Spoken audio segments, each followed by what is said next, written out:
Samuel Beckett. Texte pour rien. Elle faiblit encore, la vieille voix faible, qui n'a pas su me faire. Elle se fait lointaine, pour dire qu'elle s'en va, essayer ailleurs. Ou elle baisse, commence à voir, pour dire qu'elle va cesser, ne plus essayer. Il n'y a eu qu'elle, dit-elle, comme voix dans ma vie. Si en parlant de moi, on peut parler de vie. Et elle le peut encore, sinon de vie. Là elle meurt, si seulement ceci, si seulement cela. Là elle meurt, si en parlant de moi, là elle meurt. Mais qui peut le plus, peut le moins. De quoi ne peut parler qui peut parler de moi? Jusqu'à un certain point, jusqu'au moment où elle meurt, elle n'en peut plus. De parler de moi, ici, ailleurs, dit-elle, murmure-t-elle.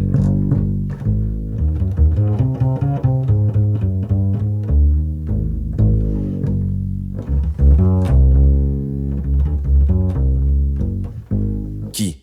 Ce n'est pas une personne. Il n'y a personne. Il y a une voix sans bouche, et de l'ouïe quelque part, quelque chose qui doit ouïr, et une main quelque part. Elle appelle ça une main. Elle veut faire une main, enfin. Quelque chose, quelque part, qui laisse des traces de ce qui se passe, de ce qui se dit. C'est vraiment le minimum. Non, c'est du roman, encore du roman. Seule la voix est, bruissant, et laissant des traces. Des traces.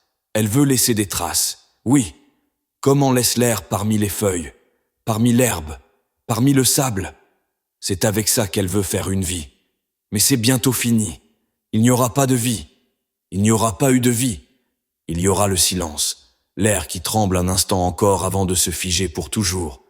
Une petite poussière qui tombe un petit moment. Air, poussière.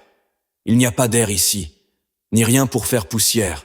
Et parler d'instant, de petits moments, c'est pour ne rien dire. Mais voilà, ce sont les mots qu'elle emploie, qui a toujours parlé, qui parlera toujours, de choses qui n'existent pas, ou qui existent ailleurs, si l'on veut, si c'est ça exister.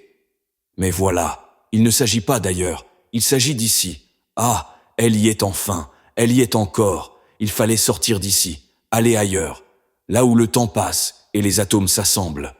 Un petit moment, là d'où elle vient peut-être, d'où elle dit parfois devoir être venue, pour pouvoir parler de tant de chimères. Oui, sortir d'ici, mais voilà, c'est vide, pas une poussière, pas un souffle, le sien seulement. Il a beau se mouvoir, rien ne se fait. Si j'étais là, si elle avait su me faire, comme je la plaindrais, d'avoir tant parlé en vain, non, ça ne va pas, elle n'aurait pas parlé en vain. Si j'étais là, et je ne la plaindrais pas, si elle m'avait fait, je la maudirais, ou je la bénirais. Elle serait dans ma bouche, maudissant, bénissant. Qui quoi, elle ne saurait pas le dire. Elle ne saurait plus dire grand-chose dans ma bouche. Elle qui a su dire tant de choses en vain.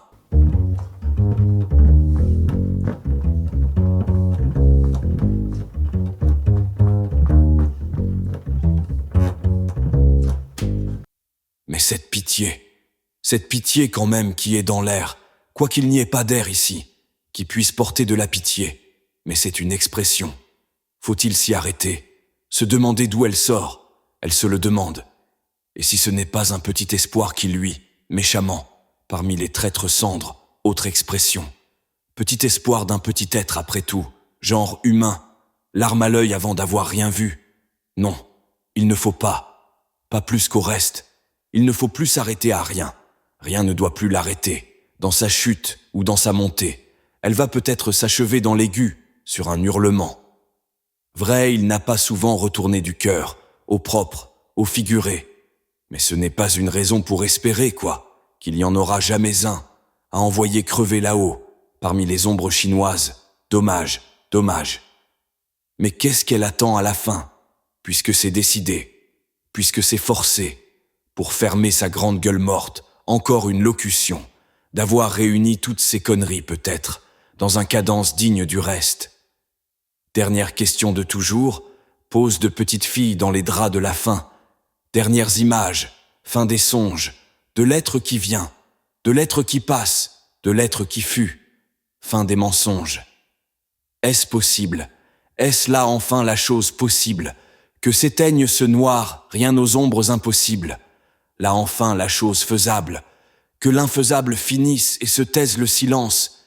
Elle se le demande, cette voix qui est silence. Ou moi, comment savoir, de mon moi de 3 lettres, ce sont là des songes, des silences qui se valent, elle et moi, elle et lui, moi et lui, et tous les nôtres, et tous les leurs, et tous les leurs.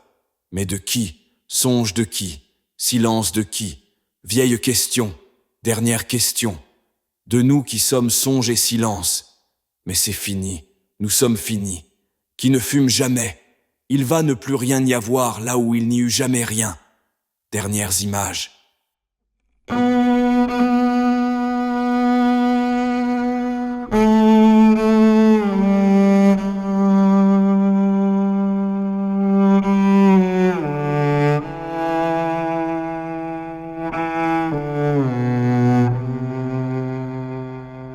Et qui a honte à chaque muet millionième de syllabes et inextinguible infini de remords se creusant, morsure dans morsure, de devoir entendre, de devoir dire, en deçà du moindre murmure, tant de mensonges, tant de fois le même mensonge est mensongèrement démenti, qui dont le silence hurlant est plaie de oui et couteau de non, elle se le demande.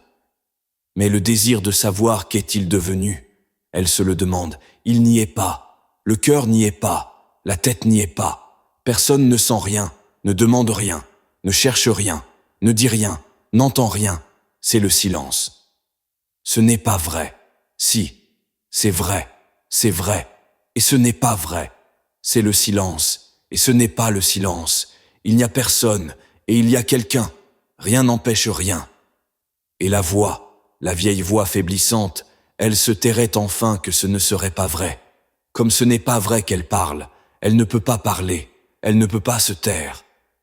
Et il y aurait un jour ici, où il n'est pas de jour, qui n'est pas un endroit, issu de l'impossible voix à l'infaisable être, et un commencement de jour, que tout serait silencieux et vide et noir, comme maintenant, comme bientôt.